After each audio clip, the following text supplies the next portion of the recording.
professor of English from Michigan State University. Dr. Nye is also a Pulitzer Prize-winning author who has written a great number of books on American history and who has just recently written one on popular culture called The Unembarrassed Muse, The Popular Arts in America. This is one of the best and most comprehensive treatments of popular culture. Dr. Nye just informed me that he has just written another book that's going to come out this fall called The Cultural Life of the Young Republic, American Cultural History, 1830 to 1860. I now present to you Dr. Russell Nye with Popular Culture, Revisited and Reevaluated. Thank you. I want to make sure I'm placed properly with the microphone here, and I guess I'm audible. Am I audible clear and back? Okay. Some speakers begin by saying that this isn't going to be a speech, but you should know that this is going to be a speech. It will last about 35 minutes. That is about the length of a class period, and you're used to that. The purpose of the speech, as listed in the program, is to evaluate or summarize this conference.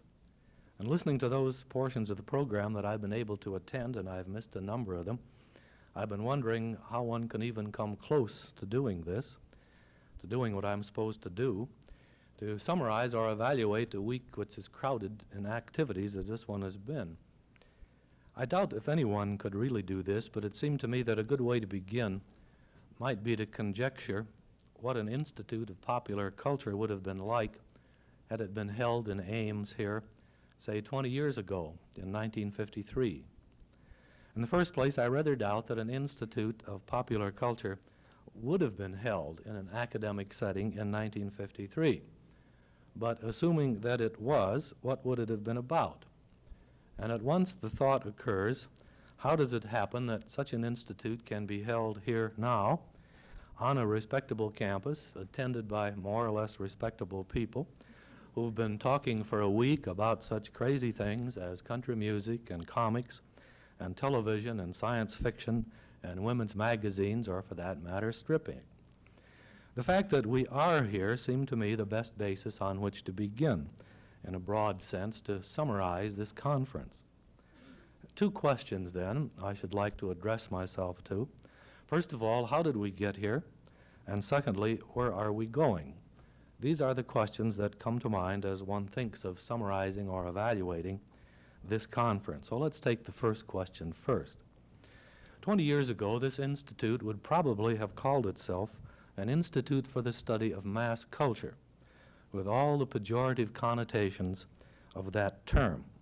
And it probably would have been an attack on that kind of culture, pointing out in alarm how it is used by the lords of the mass media to brainwash the public into helpless acquiescence. Speakers would have quoted from the Partisan Review and the New Republic and the New Statesman. The chief speaker would probably have been Dwight MacDonald, who would have told you, as he did in the 50s, that popular culture, quote, is an instrument of social domination for the cultural exploitation of the masses, which can exist, still quoting, only as a corruption of high culture.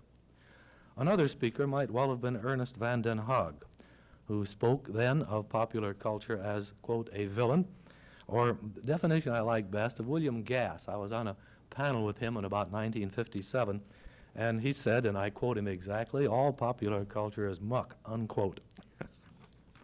Well, the conference would have ended, I think, by denouncing radio and movies and comic strips and record clubs and book clubs and all the media for degrading the young and pandering to the bad taste of the mature. Now, obviously, since this conference hasn't done that, there must have been changes in the last 20 years. So let's see what they are. First of all, the debates of the 30s and 40s and 50s over the place and function of popular culture are now pretty well concluded, because almost all of the bases from which the critics of those decades argued have been pretty well swept away. Attitudes toward popular culture began to form in the years after World War I. Looking at mass society and its powerful and pervasive new media, social critics found future prospects rather frightening. Jose Ortega y Gasset, the social philosopher, in his Revolt of the Masses and later on in other books, argued, for example, with considerable conviction that the patronage of the masses was bound to vulgarize taste, to dehumanize standard, and destroy art. Ortega y Gasset did not like crowds, and he did not trust them. Mass society seemed to him to threaten all the arts, and there were many who agreed with him. F.R. Leavis in England, T.S. Eliot, Edmund Wilson in the United States, and particularly Dwight MacDonald, whose essay called The Theory of Popular Culture in 1944 led to an elaboration of his ideas in his famous essay on mass cult and mid-cult in 1960. The mass audience, said MacDonald, would soon bury true culture beneath an avalanche of fabricated, homogenized popular culture which had not even the theoretical possibility of being good. These are all quotes. The thing to do, said MacDonald, was to establish a small body of connoisseurs, to save the arts from the large body of ignoramuses. Since in a democratically controlled society there was no legal way to do this, the answer seemed to lie in the creation of an elite body of critics who, by reason of their position in the community and by their access to the communications media, would exert a counterforce against mass vulgarity. This would be a kind of society for the prevention of cruelty to culture, centered in New York City, where the arts would be kept safe from all those people out there. But on the other hand, there were at the same time those who saw contemporary popular culture in a more optimistic light. Gilbert Seldes, back in the 30s, thought the future of popular culture held out great hope, and so too did David Manning White in the 40s and in the 50s. Sociologists like Edward Shills attacked Ortega y Gasset's concept of mass man as having really very little sociological foundation. In addition, it became clear by the mid-60s that none of the critics' proposals to control and direct popular taste had met with much enthusiasm. Neither the British nor the French experience in governmentally controlled radio and television offered much encouragement. The influence of the New York critics on popular taste proved to be practically nil. At the same time, MacDonald's mass cult, mid-cult theory revealed serious limitations. First of all, the generally accepted model of communications that presumed on the one hand a helpless mass audience and on the other a powerful set of manipulators proved to be overly simplistic. It did not describe the complicated and subtle relationship that actually existed and still exists between the media and the public. And somehow, too, all those warnings about the millions of ignoramuses doing and liking exactly what their manipulators ordered never came true. And it also became clear that to the younger generation, popular culture constituted a substantial part of their experience, one which called forth vital and rewarding response. To a generation that found in Bogart movies and the Beatles and Marvel comics and Peanuts a new parameter of experience, all the warnings of the social critics that this was false and dangerous really meant very little. So we're here then at this institute because there's been a rather sweeping reevaluation over the past 20 years, and particularly over the past 10, of the place of popular culture within the framework of American society. Popular culture as a field of study has begun to take on the characteristics of a discipline to which social scientists and historians and anthropologists and communication specialists and literary and film and media critics and laymen have all contributed. In the meantime, communication theory has shifted rather rapidly. Marshall McLuhan's very provocative conjectures, beginning with The Mechanical Bride in 1951 and continued through Understanding Media in 1964, provided some new ways of examining popular culture. McLuhan's insights, scattered, confusing, but often brilliant, have attracted the attention of a number of people who are putting together a new aesthetic, which includes rather than excludes a much wider range of cultural levels than before. McLuhan, I think, has made at least two suggestions which in their reverberations have deeply influenced the study of popular culture. His assertion that the medium is as important as or more important than the message changed the focus of cultural criticism by shifting attention from the content to the medium, from what was said to how it was transmitted. This is a truly revolutionary concept, even if it's only partly true. In addition, another idea has been McLuhan's concept of modern communications as a mosaic. That is, he suggests that information flows in upon the individual in a kind of random mosaic pattern, which the individual unifies and makes sense out of. He experiences it and orders it. If life in general, as McLuhan says, has, to quote him, discontinuous variety and incongruity, then art may reflect and interpret it by building similar mosaic experiential structures in imitation of life. The phrase putting it all together is really a simplified version of McLuhan's idea of mosaic disconnection and reconnection. These are, I think, some of the answers that we might give to the question I posed earlier in this talk. How did popular culture get here? I should like now to address myself to the second question that I stated at the beginning. Where have we been going? That is, what trends in the study of popular culture can we locate, even tentatively, which may help to indicate some possible directions from here? I have 7 points, which will fit neatly into your notes, and I'll go through them one by one. First of all, it seems to me that since World War II, there's been a tremendous upsurge of interest in American cultural styles by Americans, a burst of cultural nationalism unmatched since the early 19th century. Yet it is not nationalism in that same sense. It would be more accurate to call it a self-awareness, a belief in the validity of American culture. There's the growing feeling on the one hand that John Wayne movies and Superman and Porter Wagoner and drag strips and drive-in movies and the Top 20 and Orphan Annie and Laurel and Hardy and McDonald's and 100 other people and things represent uniquely American cultural styles that owe nothing whatever to Europe and for that reason have something to say about America. There's also the fact, on the other hand, that we've been exporting our cultural style to the rest of the world in great quantities. Our comics, our movies, our dances, our music, our clothes, and so on. We have French singers imitating Elvis, and Japanese rock, and Italian westerns, and even a brisk trade, as you may know, in used Levi's.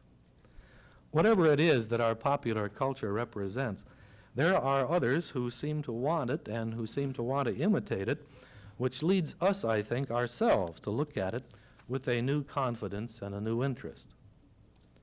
Second, I think that we're now seeing the results of having lived with mass culture for more than a half century, and we're not afraid of it anymore. We know how to find meaning and value in it.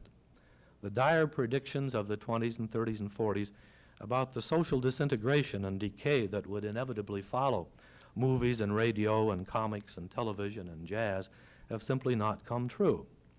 The Canadian National Film Board calculates, and I think the figures hold true for the United States probably too, that today's average 18-year-old has seen 500 feature films and has watched 16,000 hours of television, plus heaven knows how many commercials and advertisements and comics or hours of disc jockey music he's heard on his transistor. And yet he seems able to handle this with considerable sophistication and to respond to it in a number of interesting and subtle and imaginative ways. Movies, TV, posters, popular music, pocketbooks, radios, and all the rest have been part of the culture in which the last 3 generations really, in a sense, have grown up. They've literally lived in a sea of popular culture. Unlike the 1920s, when the young intellectuals read poetry and novels, when they read Pound and Stein and Stevens and Hemingway, or the 30s when they read Eliot and Joyce, people of this era have grown up in and with the media culture of the post-war years, and nobody fears it, as Ortega y Gasset and MacDonald did anymore. Third, the recent appearance of sophisticated varieties of the popular arts, such as various kinds of popular music, or the new style comic, or science fiction, or the avant-garde film, have changed attitudes toward popular culture. This is apparent everywhere. Country music, for example, the songs of Chris Christopherson and Chris Gantry, the sophisticated performances of artists like Merle Haggard and Charlie Pride and Tammy Wynette, Chet Atkins playing guitar with a symphony, the plunging necklines of the girls in the singing choruses, the Nashville community of skilled arrangers and musicians and composers. Country music isn't simple fare anymore. It sells about 3 of every 6 records sold in the United States, and the performers wear Edwardian styles rather than bib overalls. As for rock music, whatever that means today, many metropolitan newspapers have rock critics. The Detroit Free Press has 2, in fact.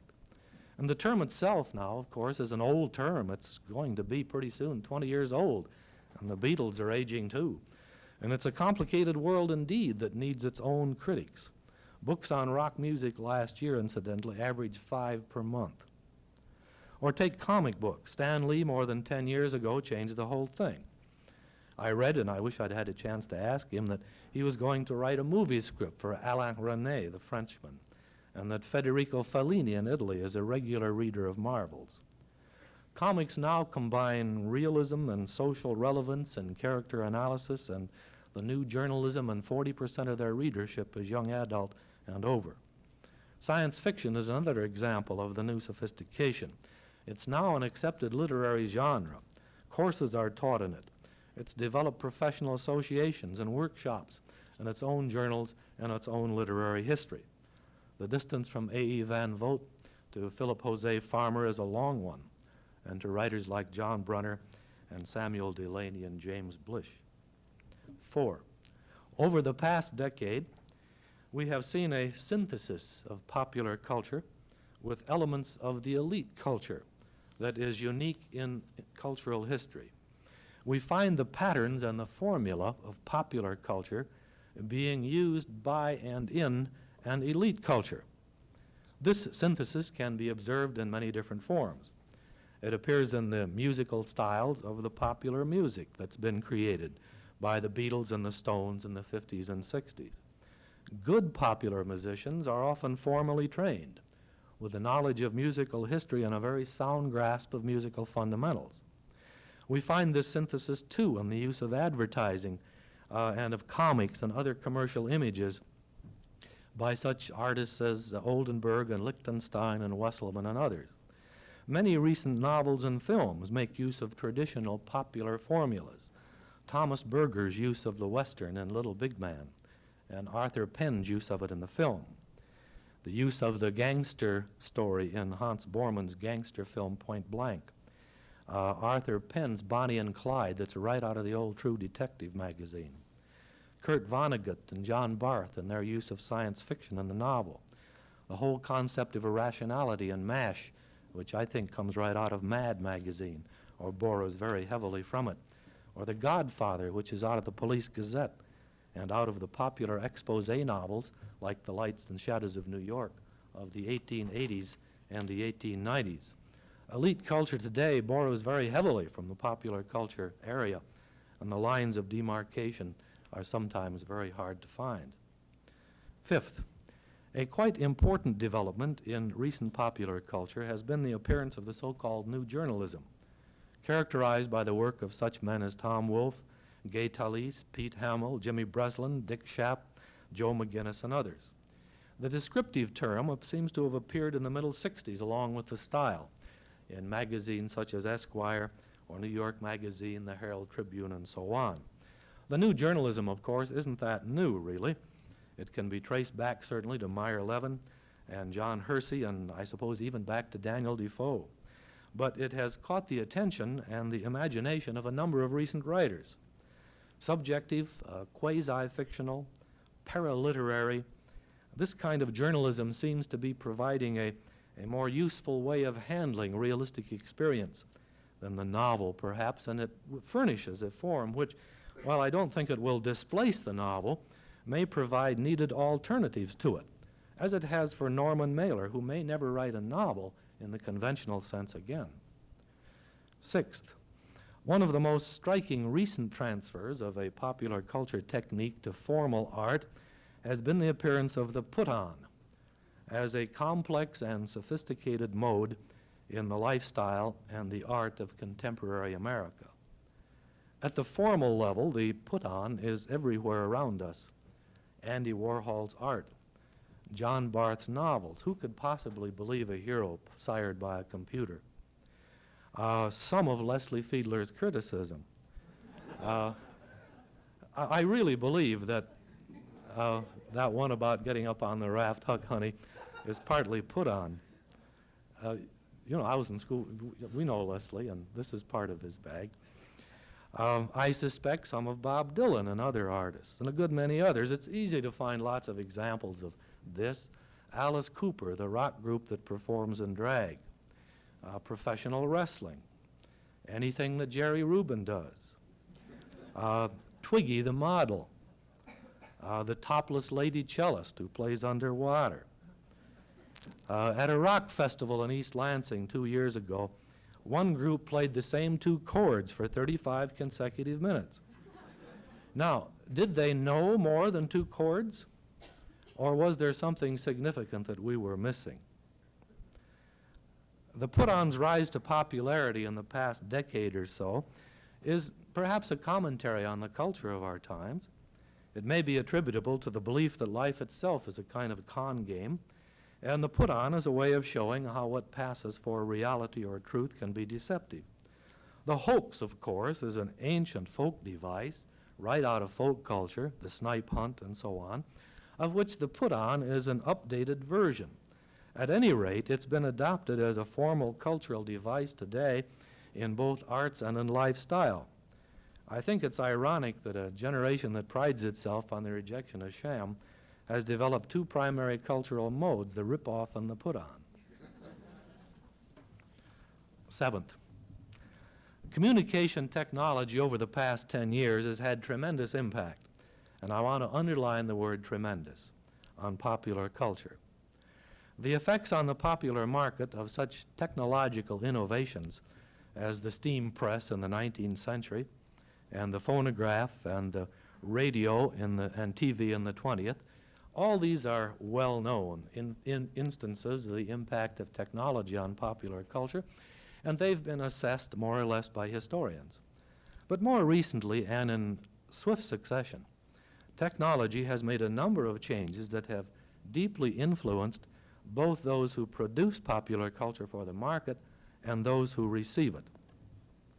For example, the introduction of the LP microgroove record not too long ago had great effects on popular music, in fact on all music. No longer was a performer limited to a 3-minute or a 4.5-minute cut, which made all the difference in the world to the improvising popular artist. But in addition, there are other technological changes that we've hardly had time to think about. The effects of amplification. It's now possible we have the technology to have virtually infinite, and I mean infinite, amplification. We can simply make more noise louder and for longer than ever before, and the possibilities are infinite. We have the technology, all we need to do is extend it. The effects of tape. It's now possible to make and to market a performance that never existed by putting together pieces of any number of performances that are widely separated in time and place. The implications of this are staggering. By using reverberation, equalization, overdubbing, distortion techniques, and so on, the sound engineer can not only produce performances that never existed, but even sounds that never existed. The effects of the transistor, we simply don't know what this will mean. For one thing, the small transistor has not only increased the size of the popular market, but it has made it movable. The transistor has already made powerful changes in the way that we transmit and receive cultural information, and its influence is and will be far wider than anything else in popular culture for some time to come. The cassette, both sound and video, is also bound to have tremendous impact, certainly in the popular market, and most certainly in our society at large. While I don't think that print will disappear, for heaven's sakes, it is true today that print literacy is less important than it has been since before the invention of type. It's theoretically possible for a person in today's world to operate pretty well in it without much print literacy.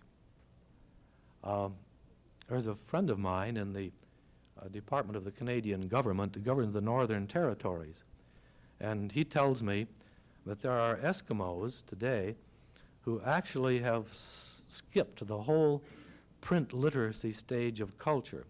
They have moved from a primitive hunting stage of culture, hunting seals, to working as technicians on the dew line radar stations without being able to read.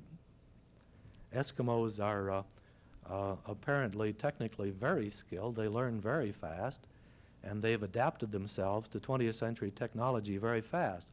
They receive their instruction, they're not literate, via tape and via film and all these things. And they can train an Eskimo, for example, I think he said in something like 12 hours, to operate a bulldozer very well and very efficiently. And it doesn't take too long that they become radar technicians. The staggering implications of this you wonder about. We could spend a whole conference on technology and popular culture alone, but the point is that the line between technician and artist, the line between aesthetics and machinery, is not at all sharp in contemporary culture, popular and otherwise. Sculptors are metallurgists, printmakers are chemists, movie directors and editors are highly skilled workmen in the use of lenses and lights and cutters and cameras and all the tools of the trade. Acrylic paints, welding torches, multi-track tape recorders. I understand that Apple Records used as many as 16 tracks. These are as much cultural tools as they are commercial ones and vice versa.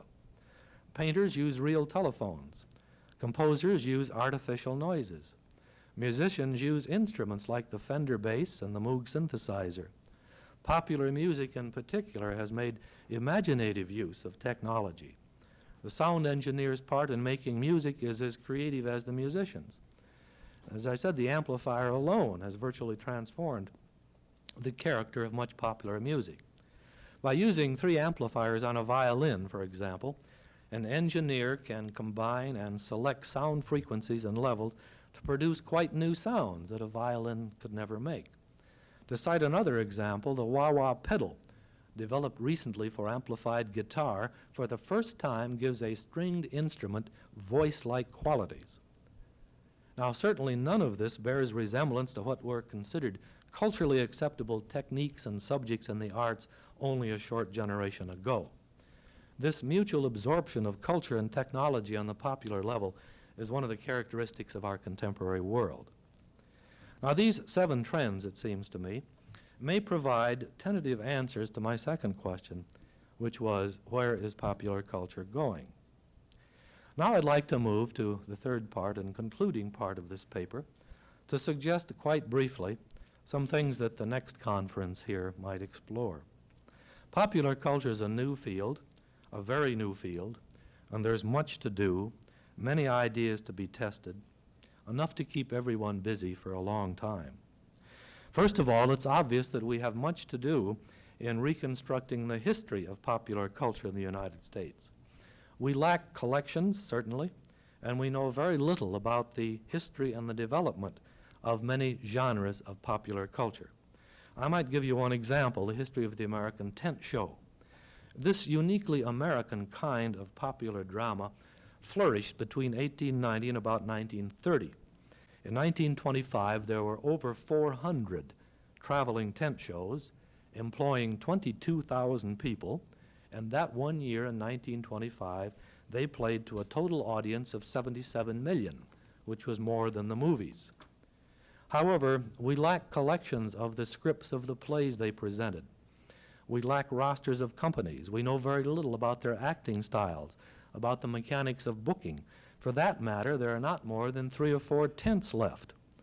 These were specially made tents, each one made from the pattern of the previous one, so that when the last tent from the tent show era is gone, as it may well be soon, there'll never be any patterns for another. It will interest you to know that in Mount Pleasant, Iowa, there is a museum and collection of tent show materials now in existence, and an association for the preservation of this peculiarly and uniquely and very important kind of American popular drama, and research is already being centered there. Now, this kind of example can be extended almost indefinitely to comics, to magazines, to novels, to sheet music, to records, to instruments, to scripts, to radio shows, and so on.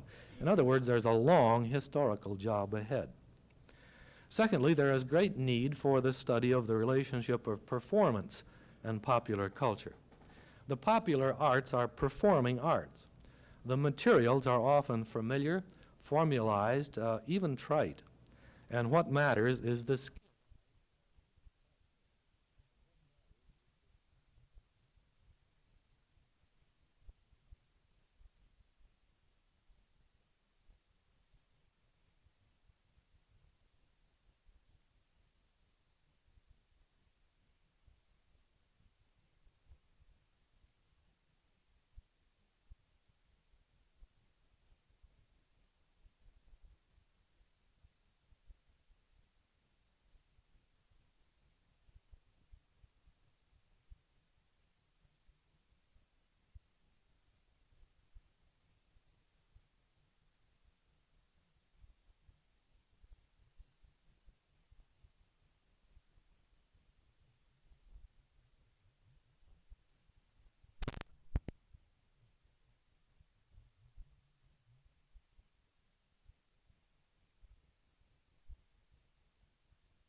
Secondly, there is great need for the study of the relationship of performance and popular culture.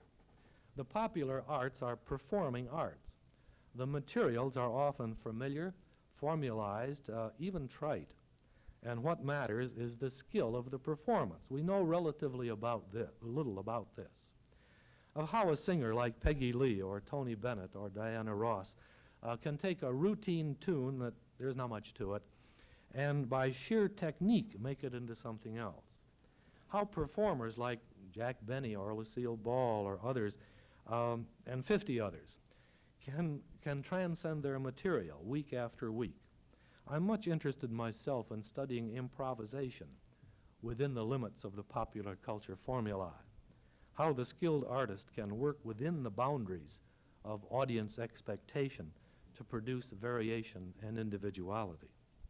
For another thing, we know very little about the very important relationship between the popular performer and his audience, the relationship which is a different kind than that of the folk artist to his audience or the elite artist to his audience.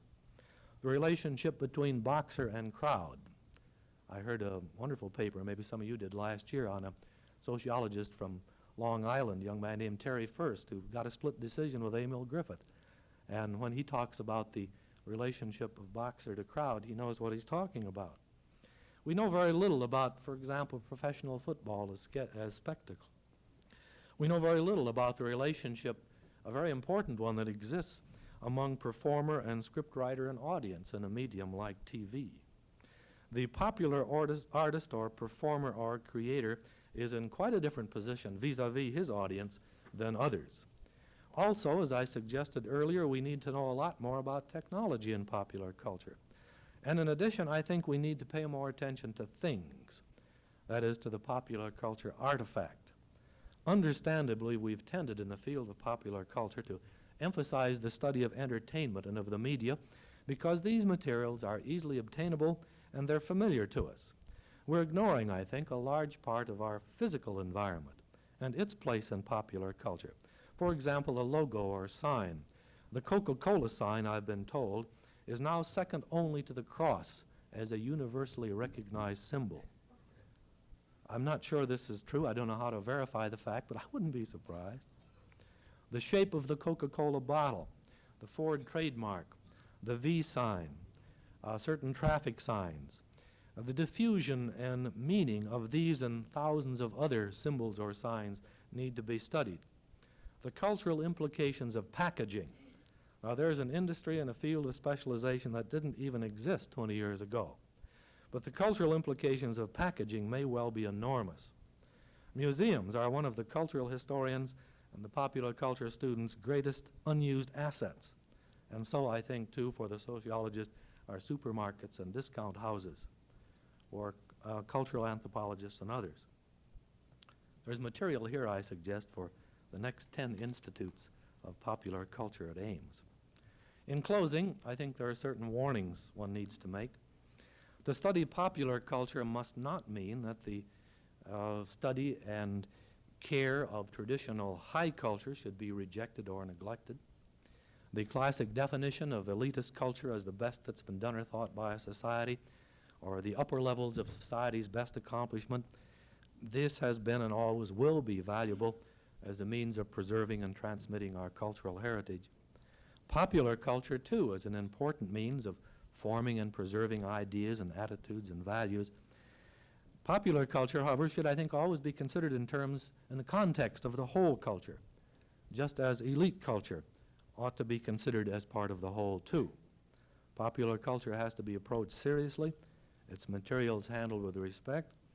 It shouldn't be diverted into nostalgia, a sort of pleasant form of self-centered sentimentality. You shouldn't give importance in the study of popular culture to something you like simply because you like it. Another danger, of course, is trivia, which is a nice parlor game and nothing more. There's nothing wrong with either trivia or nostalgia, but both, I think, sometimes make it difficult to tell the personal and the insignificant from the significant in the study of popular culture.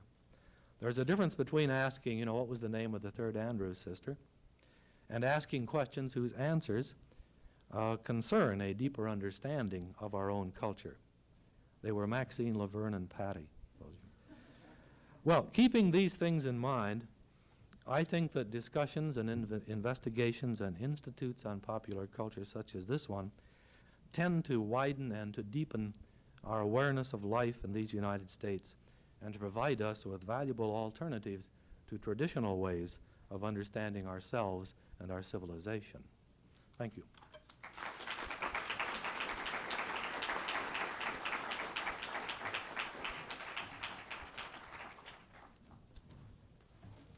We'll take a couple-minute break for some people that might have to leave for classes or whatever, and then Dr. Nye will answer questions if anybody has them. Sort of.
How you want to handle it, or whether there are any questions. Yes? Monday night, White asserted, or I think felt rather strongly that popular culture is being used commercially to promote materialism. That parts of these television popular culture endorse violence and endorse corruption so that we can buy Watergate and things, buy Vietnam destruction and so on. And I got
public, somehow they don't really always succeed.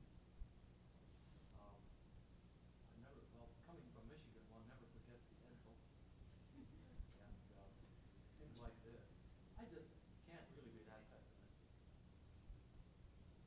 I just don't really feel that danger. You know, when you've read these things, these same things in slightly different language and in different sophistication as I have, that cover the past, well, at least 100 years, you tend to feel that while there may be some truth to these things, that somehow or other you don't give up hope. I wish you were here. He knows more about the music by far than I do. I just don't feel that way particularly. The violence that a whole generation of boys was subjected to by the late dime novel is just tremendous. I remember the late dime novel got pretty wild because boys, well, you had to keep increasing the level. Buffalo Bill wasn't exciting anymore, so you had Rattlesnake Ned. And then in the 1890s, you get cowboys who dressed all in red and are Avengers and that kind of thing. And I remember in one of those, one of these, well, one, I wish I remember his name, but he caught a whole gang of robbers and he buried them in the ground up to the neck. And then he took his lasso and one by one lassoed them and tore their heads off. This was fairly common in the violent literature for young people of the late 19th century, that somehow generations is vital. Social psychologists, I think, are good knowledge. It's been kind of fun to talk with them about this. Yes? I've just seen the tentative schedule for the Popular Culture Association meetings in April, and I noticed there are panels there on the more familiar subjects of comic books, movies. But I also noticed there are apparently going to be papers on such things as franchise foods, mobile homes, politics, and popular culture, and many other things that I don't now call to mind. I'm curious to know, is popular culture, as you indicated in the lecture, a developing discipline, or is it simply a catch-all for anything anyone wants to study that has not previously been studied in universities? That's what that convention is. It is a catch-all. You may notice that there are 2 or 3 sessions that are simply called mixed bag number 1, mixed bag number 2. I think, Mr. Ross, you're in mixed bag number 2. I am. We decided that the term popular culture, for purposes of those meetings, would be quite elastic. And if somebody had something interesting to say, wanted to be involved, okay, let's let them do it. Now, I've worked out some more restrictive definitions for the kind that I think it is, and I think academically we have to be much more controlled and disciplined than that. So they're really quite 2 different things. I think that the term is so broad that you have to limit it. I'm not a cultural anthropologist or a sociologist, and therefore I wouldn't consider myself to be competent to deal with things like Terry First and the psychology of sports. I wouldn't consider myself to be to work in the field of social psychology or in UT. I tend to pick that portion of popular culture that we call, I suppose, generally the popular arts and work with those. Definitions, anyway, it seems to me, are simply ways of controlling the material you have to work with. You have to do this, but I don't want to make them exclusive, so that there are things that you want to do that you can't do because the definition says you can't do it. See what I mean? So the Popular Culture Association convention is deliberately a catch-all. And many times things turn up quite unexpectedly that have meanings that you never thought of. I think one of the most fascinating papers we ever put on that was one we really didn't know what was going to happen from. It was a discussion of the aesthetics of the 1957 Chevrolet. And we said, let's put it in and see what happens. It was a young fellow from Cincinnati. And he sent us a 1-paragraph explanation that didn't really mean very much. But we put it on, and that's exactly what it was. It was a highly sophisticated and beautifully done combination of aesthetic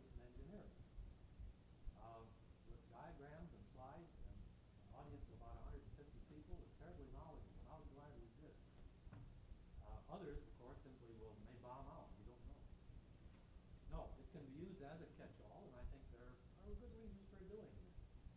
And then, of course, academics, I don't think it should be. Because here, I think we have to deal with disciplines and the ways of handling material, those disciplines involved. We are in an academic context. Okay?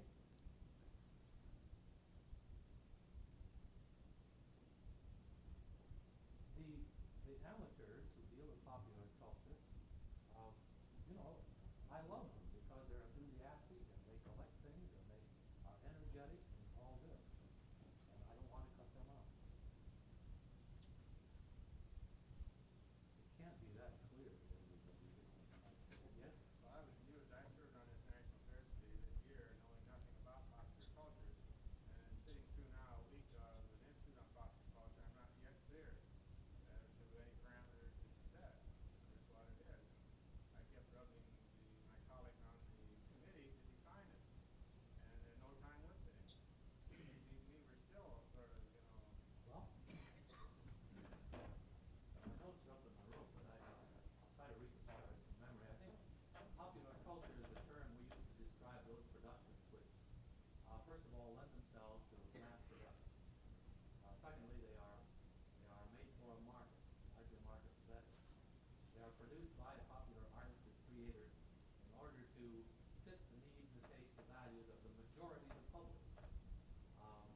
They are not under the control of minority opinion or minority critical standards. Now, this is not true, and they tend also to be judged in terms of their contemporary market value rather than in terms of traditional facts. Now, you see, a man writing a novel, let's say on the elite level, is going to have to be judged against the traditional novel that includes Henry James, Ernest Hemingway, and all the rest. Now, popular art is not judged that way. He's being judged by a preconceived set of standards. His performance is known, he knows what he has to do within that, the audience knows what they expect. Now, the folk artist, on the other, we did this morning on the radio. The folk artist, on the other hand, tends to be anonymous. His personality isn't that important to him or to his audience. What he does is not for mass production, it's done one at a time. He's not really concerned with the aesthetic context where the elite artist is, or with the market value, the way the popular artist is. If he carves a pipe, it's for a particular person or for himself. But when you put that pipe in a mass production and sell it to 1 million people, the whole relationship between the artist to his product to the audience changes. Now, I prefer to think of the whole field as a sort of a flattened ellipse, with the folk artist on one side and the elite artist on the other, and then sort of this merging in between. The term popular, again, if I had my notes down here, I think you can identify about 5 different meanings, all of which are valid, but we have to be careful how we use those meanings. Popular in the sense of a bestseller, popular in the sense of reflecting the attitudes of a large class. So you're quite right, it's hard to define, and you tend to define it, of course, in terms of your own discipline. The term culture means one thing to sociologists, another to anthropologists, and so on. And I think you sort of have to establish your own. We shouldn't, by your definition so far, we shouldn't have bluegrass music here. No. I wouldn't. See, what you're doing is just the thing I don't want to do. I know it. And that is to say, you can't do that because it doesn't fit the definition. I think the definition is simply a tool to allow you to handle things. You've got to have some tools like that. I think the music does fit your definition. Bluegrass. Because the original mountain music from which bluegrass sprang was aimed at a major faction of the record-buying public. Yeah, at that time, but in today's meaning, it certainly is not a majority situation. That's the definition, it's the majority. Well, here we go again. Let's say that it aims at the widest possible audience. It doesn't have to aim at everyone. All right, the widest possible audience, which I think is a good way of putting it. Sure, look at the film strip, I mean, the score for Bonnie and Clyde, the bluegrass banjo in the background, I mean, that's for a mass audience.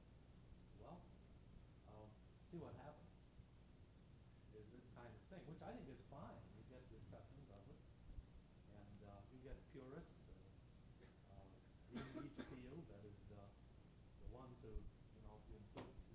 include a guitar or a banjo. It's got to just be a dobro, and that's all right too.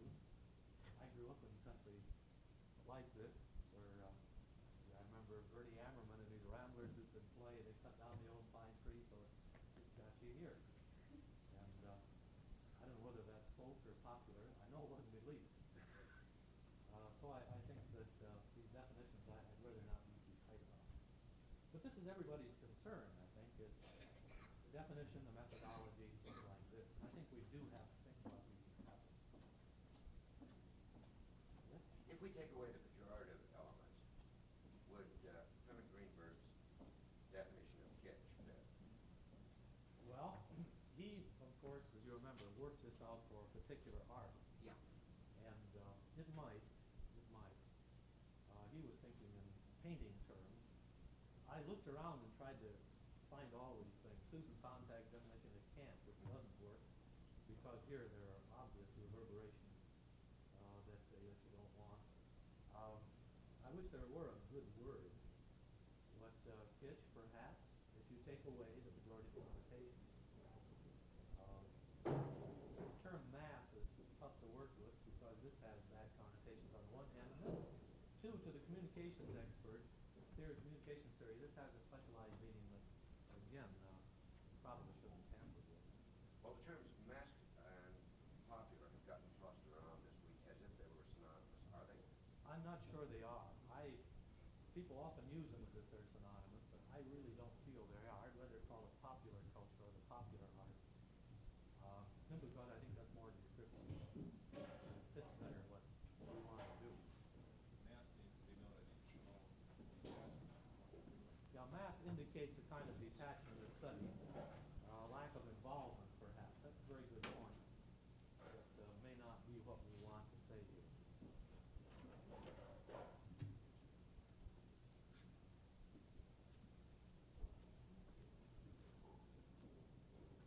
Well, that's 4 o'clock. Maybe people have classes at 10 after 4. Yeah?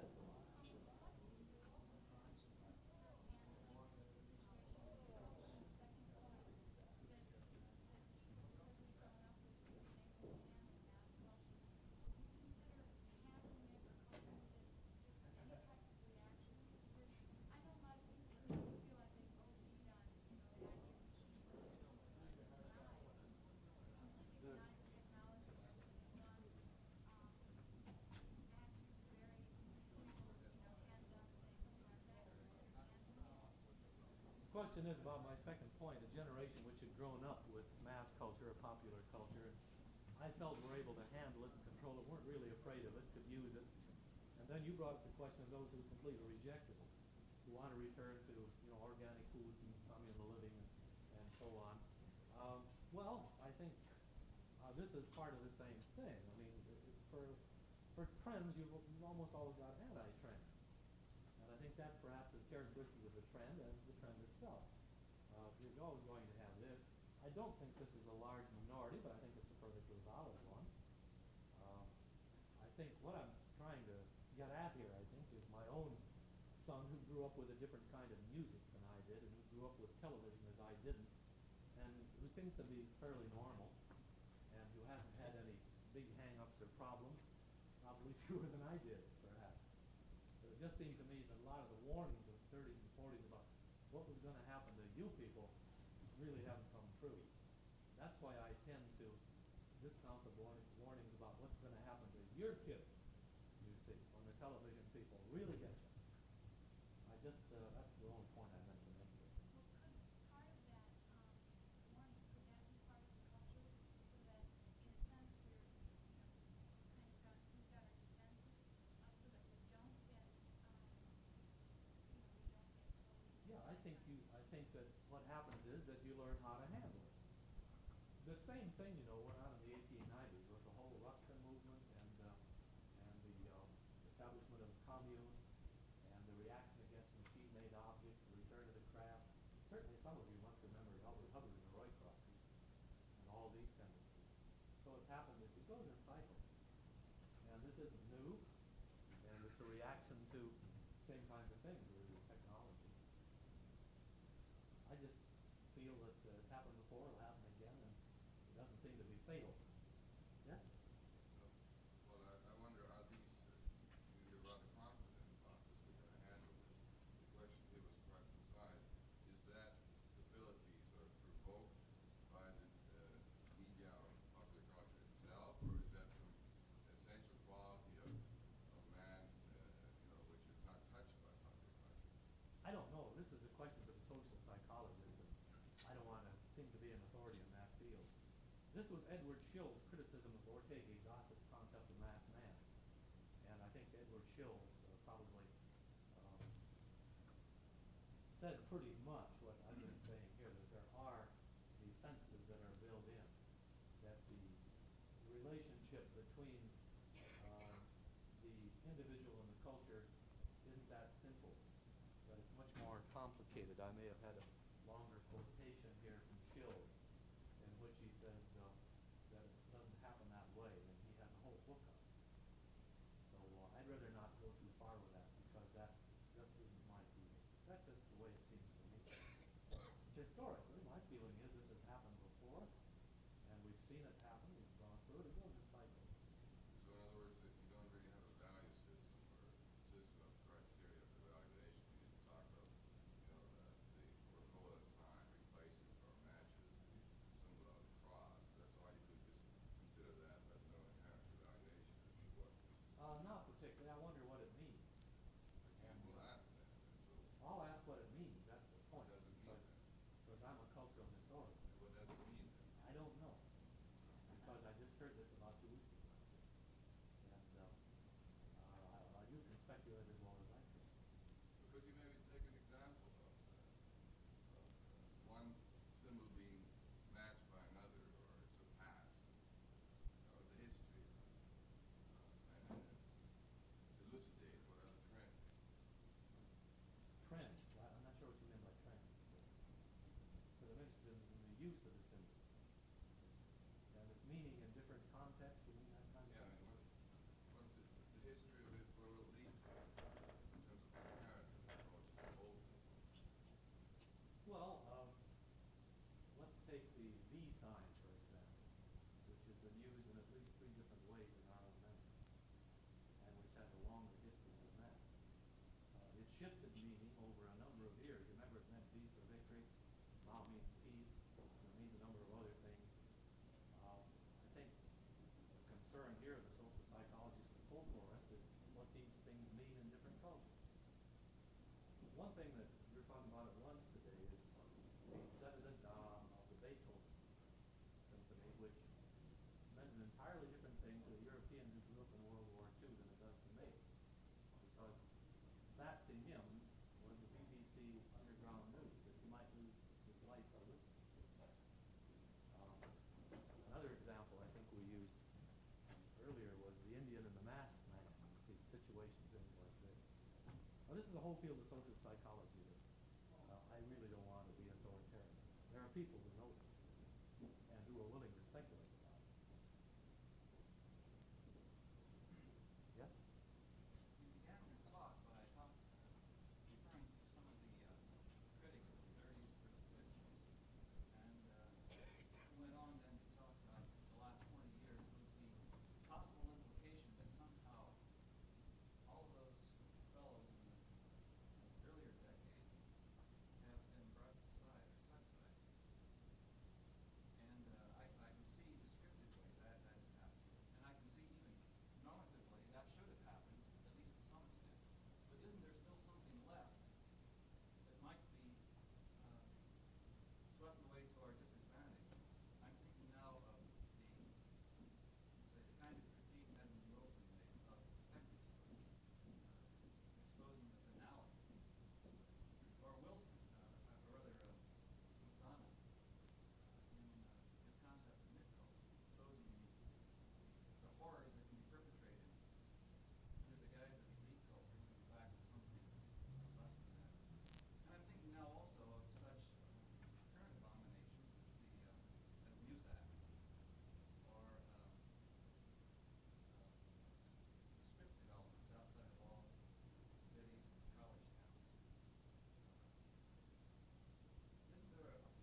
to his concern.